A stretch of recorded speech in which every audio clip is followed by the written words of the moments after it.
Let's expand our view beyond just neck and back pain because keyboard and mouse use creates this whole constellation of upper extremity problems that often coexist with neck issues, and you really need to address the entire kinetic chain to get lasting relief. Repetitive strain injuries in the upper extremities work through cumulative microtrauma. You're making the same movements thousands of times a day, every day for years.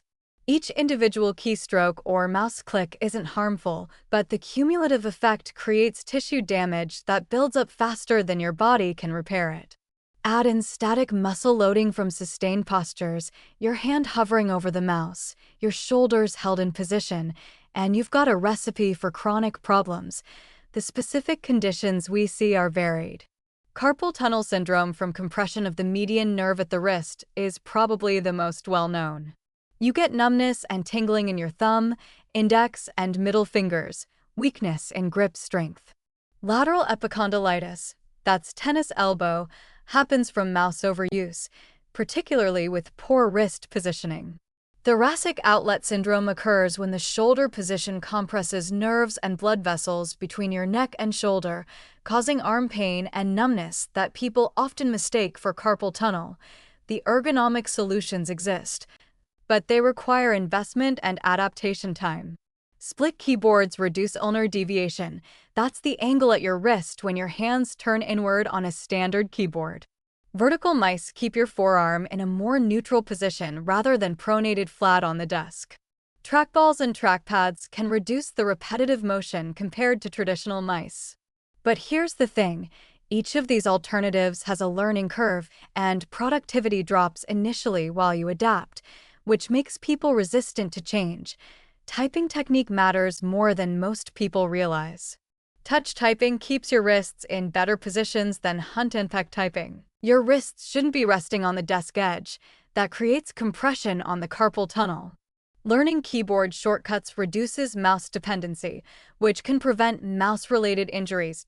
Here's something that doesn't get enough attention: the perimenopause factor. Hormonal changes affect connective tissue, making middle-aged women particularly vulnerable to repetitive strain injuries. Estrogen influences collagen structure, and as hormone levels fluctuate, tissues become more susceptible to injury. This is why we see a spike in carpal tunnel syndrome and other RSIs in women in their 40s and 50s. Workplace accommodations under the Americans with Disabilities Act are relevant here. If you've developed a repetitive strain injury, your employer is required to provide reasonable accommodations. That might mean ergonomic equipment, modified duties, or adjusted work schedules. But you need documentation, usually from your healthcare provider, and you need to formally request the accommodation. What concerns me is how many people work through early warning signs. You get a little tingling in your fingers, some wrist discomfort, and you ignore it. By the time you seek treatment, you've got chronic nerve compression or tendinopathy that's much harder to resolve. Early intervention is crucial with RSIs. The occupational medicine evaluation becomes important when conservative measures aren't working. You might need nerve conduction studies to assess carpal tunnel severity, imaging to check for structural problems, or referral to a hand specialist. These aren't first-line interventions, but when symptoms persist despite ergonomic corrections and conservative treatment, you need more specialized evaluation. The prevention hierarchy should be straightforward.